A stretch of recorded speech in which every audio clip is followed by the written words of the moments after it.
నిన్న నాగర్ కర్నూలులో చెప్పాడు ప్రభాకర్ గారు దానికి ఇన్ఛార్జ్ ఉండే.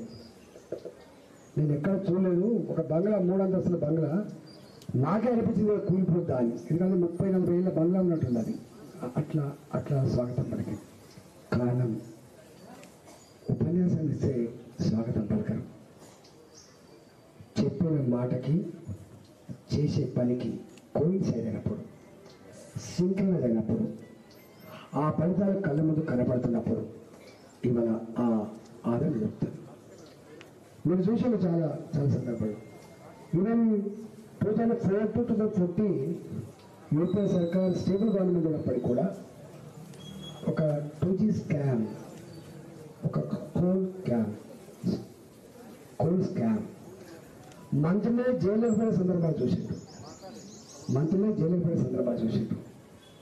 ఎంపీలు జైలుకి పోయే సందర్భాలు చూసిండు. అధికారులు కూడా జైలుకి పోయే సందర్భాలు చూసిండు. కానీ 10 సంవత్సరాల ఈ కాలంలో ఈ దేశంలో ఎక్కడ కూడా ఒక స్కామ్ లేకుండా, మనం తలదించుకునే పరిస్థితి లేకుండా భారత జాతి గౌరవానికి ఆలోచించారు. అనేక ఆస్పెక్ట్స్ ఉంటాయి గవర్నమెంట్కి అనేక ఆస్పెక్ట్స్ ఉంటాయి. అలా ఒక ఆస్పెక్ట్ డెవలప్మెంట్ విషయంలో ఎప్పుడైనా కల్పన ఉండనా? ఈ భారతదేశం ఈ కంప్యూటర్ యుగంలో, ఈ రాకెట్ సైన్స్ యుగంలో నా గ్రామీణ ప్రాంతాలు ఉన్నటువంటి నా ఆడపిల్లలు చెండు పట్టుకొని బయటికి పోతున్నారు. ఆ చెండు పట్టుకొని బయటికి పోయిన ఆడపిల్లకు వెనకట్లుగా కంచెలు లేవని, గుట్టలు లేవని, సాటి లేదని చాలా తలదించుకునే పరిస్థితి ఉందని చెప్పి ఎవరు ఆలోచించలేదు.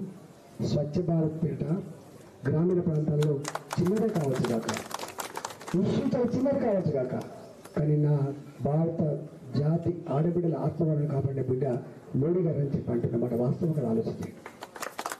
నేను చెప్పండి కదా, ఆలోచించలేదు. ఇవాళ స్వచ్ఛ భారత్ చీపుగడ్డ పువ్వు ఊతొచ్చదా అని చెప్పి మాట్లాడుతూ ఉండొచ్చు. ఇవాళ మీకు తెలుసు, మీరు ఆలోచించండి. గ్రామీణ ప్రాంతాల్లో ఇవాళ ఏమాత్రమైన అభివృద్ధి జరిగితే అది డబ్బులు మనవే, ఎక్కడ డిస్ప్యూట్ లేదు.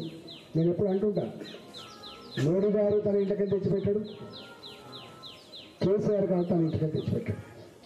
మనం కట్టిన పన్నుల డబ్బు అది కేంద్రాన్ని కడుతుండొచ్చు, రాష్ట్రాలు కడుతుండొచ్చు, కానీ ఆ డబ్బులైనా దేనికి ఖర్చు పెట్టాలనేటువంటి ఆలోచన ఉండాలి. మీ గ్రామాలలో వేస్తున్న సిమెంట్ రోడ్లు కావచ్చు, కట్టిన మూలలు కావచ్చు, చౌరస్తాలో వెలిగిన లైట్లు కావచ్చు, నా ఆడబిడ్డల మహిళా సంఘ భవనాలు కావచ్చు, నా గ్రామ పంచాయతీ భవనాలు కావచ్చు, పచ్చగా ఎదుగుతున్న చెట్లు కావచ్చు, ఇవన్నీ కూడా కేంద్ర ప్రభుత్వం ఎదుగు తప్ప ఇక్కడ ఎదుగు కావు. కానీ నంబర్ వన్ అని ఉపన్యాసం ఇచ్చిన మాత్రం అన్నీ చేస్తాను. నేను ఆర్థిక మంత్రి, మీకు తెలుసు, దాని లోతు నేను నేను వచ్చినప్పుడు ఎంత అప్పు ఉండే, నేను దిగిపోయేటప్పటికి ఎంత అప్పు అయింది, ఎట్లా తెచ్చినాం, ఇవన్నీ ఒక ఆస్పెక్ట్. సరే, మేము డెవలప్మెంట్ కోసం అని తెచ్చినాం.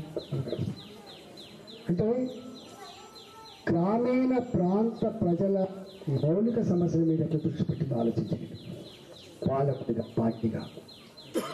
రెండవది, ఇవాళ మీరు వాడుతున్న సెల్ ఫోన్స్, మీ ఇళ్లలో ఉన్న టీవీలు అన్నీ కూడా మనకు క్రేజీ ఉండే imported, made in Japan, made in China, made in America, made in Germany.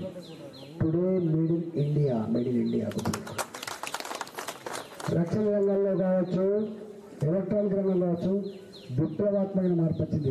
గుర్తుపెట్టుకోండి. ఇప్పటిదాకా వారు ఎవరు మాట్లాడి చెప్పిండు, భారతదేశం అంటే థర్డ్ వరల్డ్ కంట్రీ మేధావుల దృష్టిలో పేద దేశం.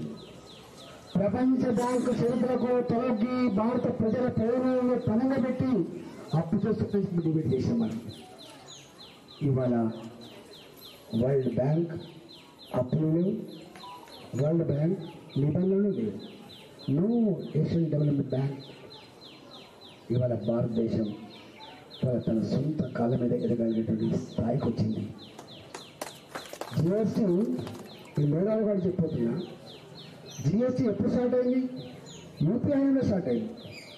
కానీ ధైర్యం చేయలేదు.